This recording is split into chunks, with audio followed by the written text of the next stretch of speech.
Ya, assalamualaikum Ibu. Waalaikumsalam. Iya, Eh, Kak. ya, sebelumnya dengan Ibu siapa?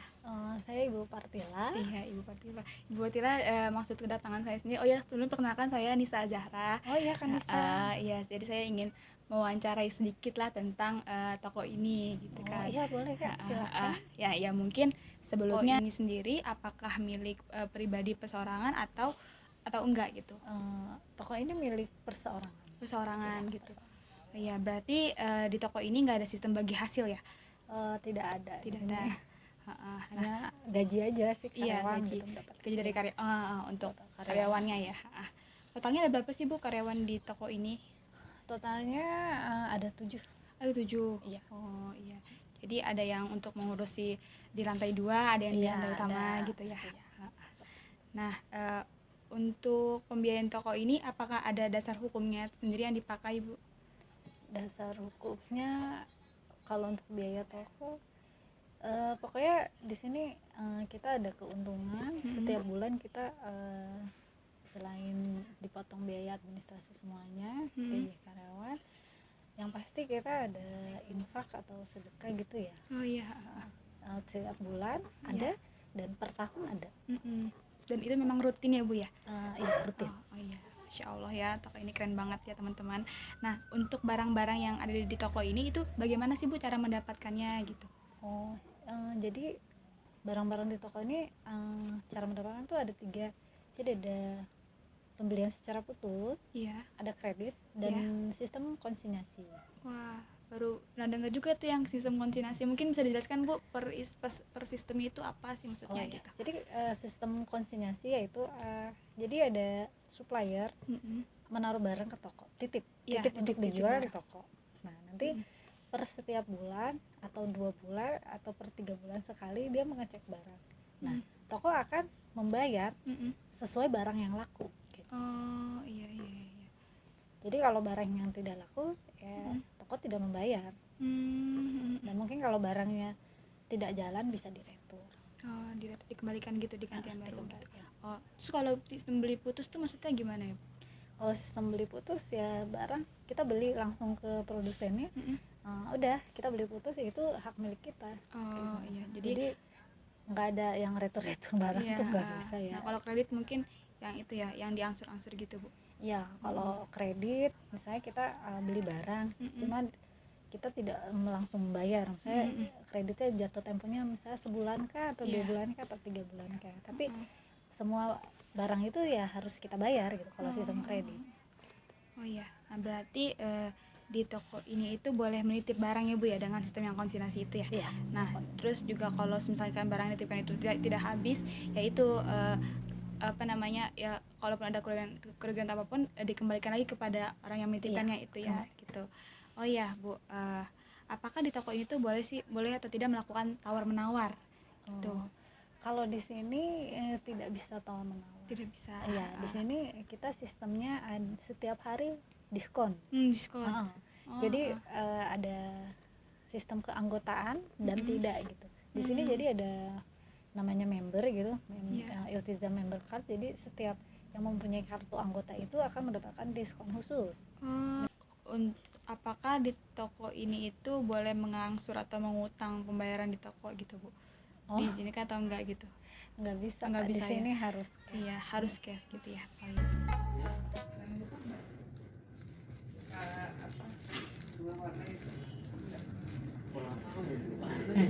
Belum pernah ada yang testimoni juga. 9.000 Sebelumnya panah itu namanya. ya, diskonnya 10%. Oh iya. 9.000 jadi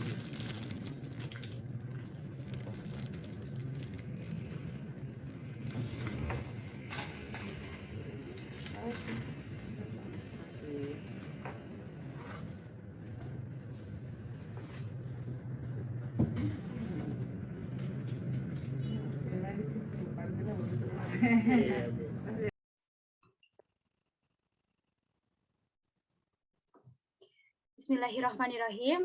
Assalamualaikum warahmatullahi wabarakatuh. Alhamdulillahirabbil alamin, wa bihi nasta'in ala umuri dunya waddin.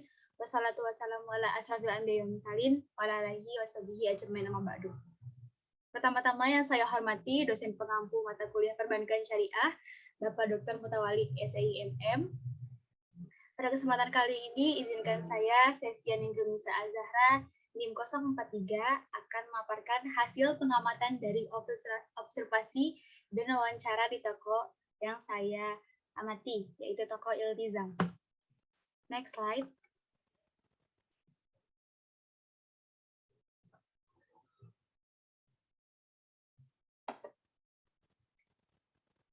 Hasil pengamatan dan observasi beserta kesimpulan. Yang pertama, dari hasil observasi pengamatan di toko ini, saya jadi mengetahui bahwa di toko tersebut tidak ada sistem bagi hasil karena modalnya itu berasal dari pemilik toko. Dan sang pemilik toko pun ikut turut serta mengkontrol bersama karyawan-karyawannya. Lalu yang kedua, di toko tersebut menerima titipan barang, baik itu berupa buku-buku Islami, obat-obatan herbal, serta pakaian muslim untuk dijual di toko tersebut. Dengan adanya kesepakatan sistem bagi hasil antara si penitip barang dengan sang pemilik toko. Lalu, di toko ini juga menghadirkan sistem diskon atau potongan harga yang memang sudah disepakati si pemilik toko untuk menjadi hak bagi pelanggan yang ingin melakukan transaksi pembayaran atas barang yang ingin dibeli. Di toko ini tidak bisa melakukan sistem tawar-menawar karena harganya sudah ditetapkan langsung oleh si pemilik toko. Yang selanjutnya adalah keterkaitan atau korelasi dengan teori yang ada pada mata kuliah. Yang pertama, dalam sistem jual beli yang dilakukan di toko ini menggunakan sistem murabahah. Lalu, terdapat akad murabahah juga pada sistem diskon atau potongan harga yang diberikan di toko tersebut.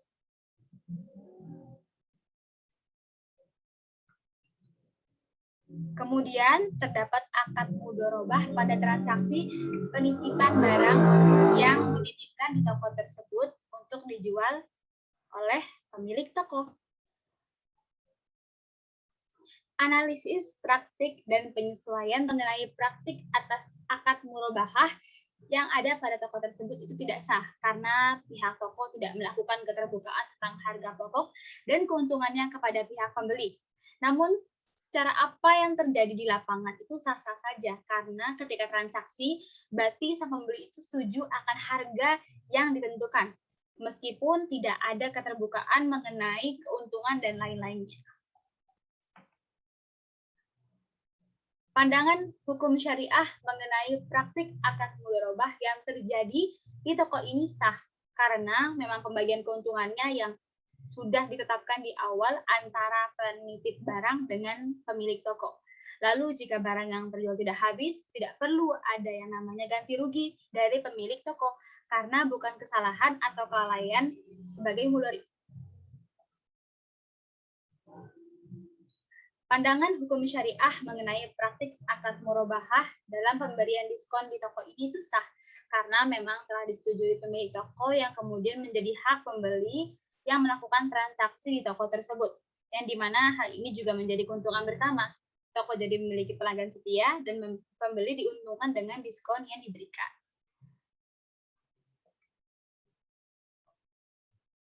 Ya, mungkin cukup sekian rangkuman yang dapat saya sampaikan untuk memenuhi ujian tengah semester mata kuliah Perbankan Syariah. Mohon maaf apabila masih banyak kekurangan. Terima kasih atas perhatiannya. Wassalamualaikum warahmatullahi wabarakatuh.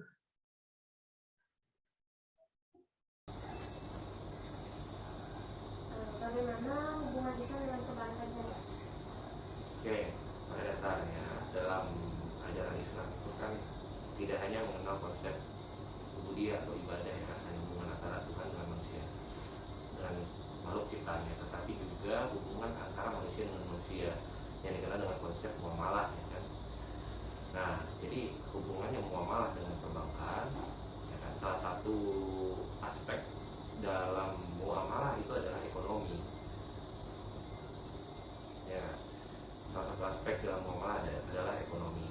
Jadi di sini bank sebagai bank syariah ya, bank syariah itu sebagai lembaga keuangan yang menjembatani antara, dalam konteks syariah itu, antara sahibul mal dengan mudorib, atau dalam bahasa sederhananya adalah antara si pemilik modal dengan yang membutuhkan modal, ya kan? Yang si pemilik modal itu memberikan kontribusi berupa misalkan deposito, tabungan, dan giro. Kemudian bank menyalurkan dana tersebut kepada calon-calon mudorib, ya kan? Atau mungkin bahasanya nasabah yang disalurkan oleh pembiayaan. Gitu. Sejarah awal terbentuknya bank syariah Islam Bank Syariah Indonesia. Ya, Bank Syariah Indonesia itu terbentuk 1 Februari 2021 ya. Itu tanggal officially merger antara 3 bank syariah terbesar di Indonesia, yaitu Bank Syariah Mandiri mengakses sekitar 100 triliunan, Bank BRI Syariah 50 triliunan, dan BNI Syariah sekitar 40 sampai 50 triliunan. Nah, jadi faktor yang mempengaruhi terbentuknya adalah salah satunya tantangan Indonesia sebagai negara dengan jumlah muslim terbesar di dunia untuk menjadi leader dalam global Islamic finance, seperti itu sekarang.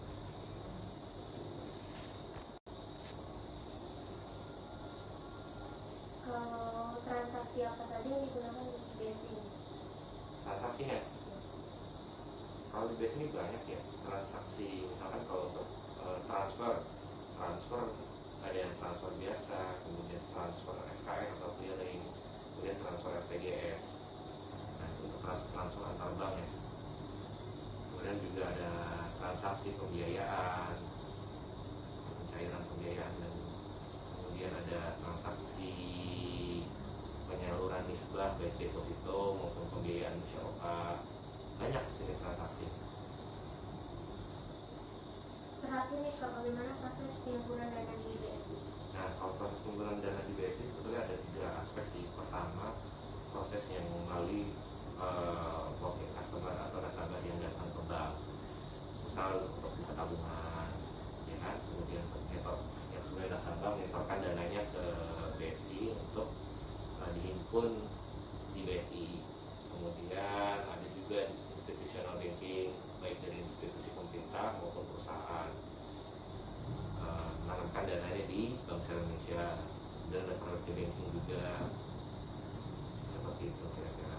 Jadi prosesnya sih dari awal sebetulnya sama sih dengan konsep transaksi perbankan pada umumnya. Misal untuk pembukaan rekening dan penanaman dana tetap diterapkan prinsip kehati-hatian dan juga corporate governance. Jadi semua proses di sini harus transparan dan tetap menjaga kerahasiaan nasabah dan sebagainya. Mungkin cukup sekian kali ya, Kak. Oke. Terima kasih ya, Kak. Terima kasih. Gimana?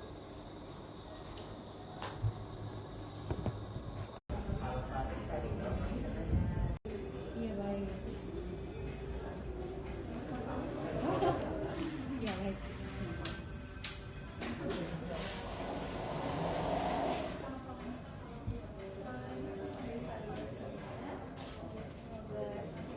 Amin.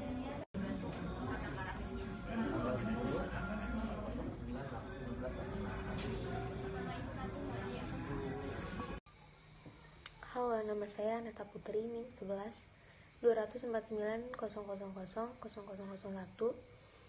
Di sini saya observasi dan wawancara di Bank Syariah Indonesia dengan narasumber Kak Bakri Ahmad Wada, yaitu dia lulusan Hukum Ekonomi Syariah angkatan 2014. Sejarah awal terbentuknya Bank Syariah Indonesia itu dibentuk pada tanggal 1 Februari 2020 oleh 3 bank syariah yang sudah ada di Indonesia, seperti Bank Mandiri Syariah, Bank BRI Syariah, dan BNI Syariah. Lalu mereka menjadi satu dan menjadilah BSI, dengan memberi dana masing-masing. Dari Mandiri kurang lebih 100 triliun, BRI Syariah kurang lebih 50 triliun, dan BNI Syariah kurang lebih 50 triliun. faktor utamanya itu untuk menjawab tantangan Indonesia menjadi leader dari membentuk perbankan syariah di dunia, karena mayoritas umat Indonesia itu kan beragama Islam. Untuk transaksi yang dilarang itu udah pasti ada riba, goror, dan maisir. Dan untuk transaksi yang dilakukan di bank syariah itu ada transfer clearing, transfer pembiayaan, dan pembiayaan nisbah. Untuk proses penghimpunan dana di bank syariah itu ada 3 aspek. Pertama ada walk-in customer. Jadi nasabah itu mendatangi tempat bank itu sendiri di mana berada. Seperti yang saya kemarin observasi, itu banyak nasabah-nasabah yang datang ke bank untuk membuat rekening atau mentransfer atau mengambil uang dan lain-lain. Kedua ada aspek institutional banking. Jadi di situ tuh jadi bank ini tuh berperan untuk menyimpan uang untuk gaji dari perusahaan, atau misalnya ada perusahaan seperti Haji Indonesia itu dia menitipkan uangnya di bank syariah, atau misalnya perusahaan apapun itu dia menitipkan uangnya untuk gaji karyawannya. Ketiga ada priority banking. Nah ini tuh nasabah yang diprioritaskan dari segi nominal tabungannya. Terus bagaimana hubungan Islam dengan perbankan? Hubungan Islam dengan perbankan itu, Islam itu kan tidak hanya mengatur soal ubudiyah saja, tetapi mengatur tentang muamalah dan dengan perbankannya. Nah jadi di bank syariah ini menjadi jembatan antara sohibul mal dan dengan mudorib. Cukup sekian. Nah, kalau pembiayaan yang lebih banyak dibutuhkan oleh nasabah itu gimana, Pak?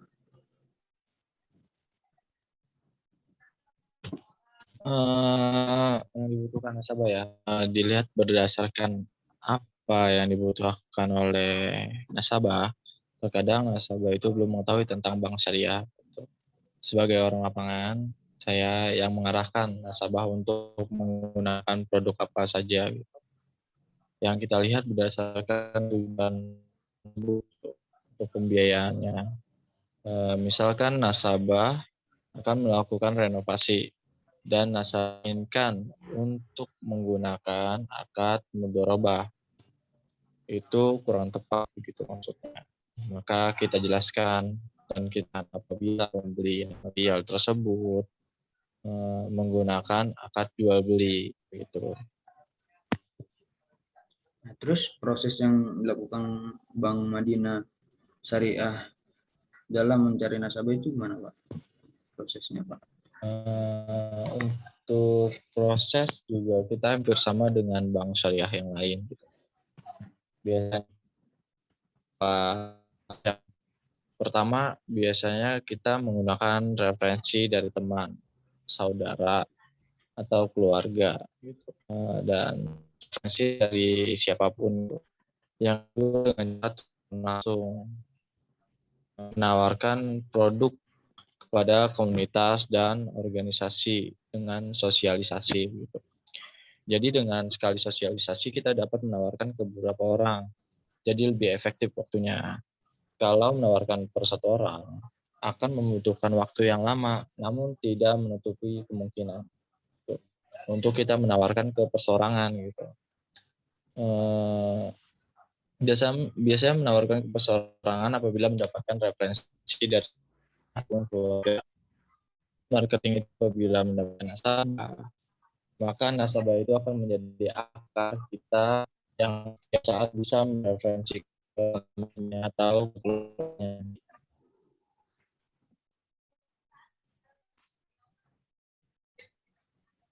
Baik, Pak. Kalau bagaimana gitu, Pak, praktik pembiayaan mudharabah di Bank Madinah tersebut, Pak? Bank Madinah Syariah tersebut. Untuk praktik yang perlu kita tahu, mudharabah itu termasuk pada kategori syirkah. atau bagi hasil yang terdiri dari murabahah dan musyarakah. Gitu. Kalau di Bank Madinah Syariah sendiri,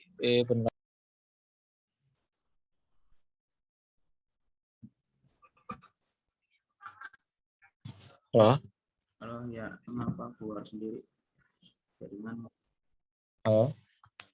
Saya ulangi ya. Ya, Pak. Dari yang perlu kita ketahui, mudharabah itu termasuk kategori syirkah ya, atau bagi hasil, yang terdiri dari murabahah dan musyarakah. Kalau dari Bank Madinah sendiri, penerapan mudharabah. Bismillahirrahmanirrahim. Assalamualaikum warahmatullahi wabarakatuh. Perkenalkan, nama saya Muhammad Maulana, NIM 009 HSA Matkul Perbankan Syariah. Di sini saya akan menjelaskan hasil observasi dan wawancara saya kepada Pak Muhammad Rehan Jailani yang bekerja di Bank Madinah Syariah, dan langsung saja saya akan menjelaskan secara rinci.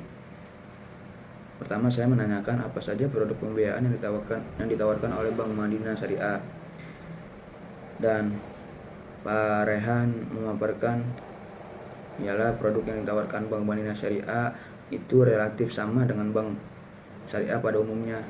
Ada mudharabah, jual beli syirkah, musyarakah mudharabah, ada juga sewa ijarah multi jasa.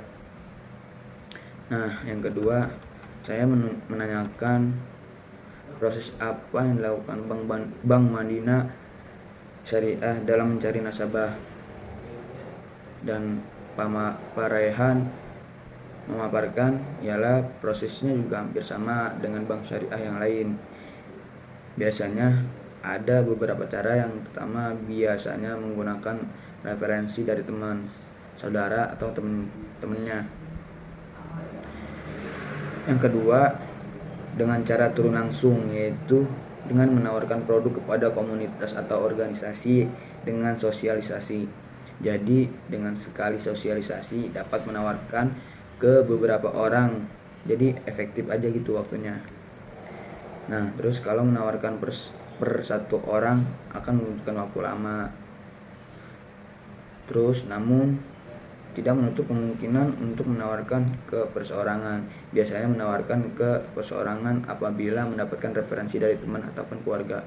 Jadi marketing itu apabila mendapatkan nasabah, maka nasabah itu akan menjadi akar kita yang setiap saat bisa mereferensikan teman-temannya.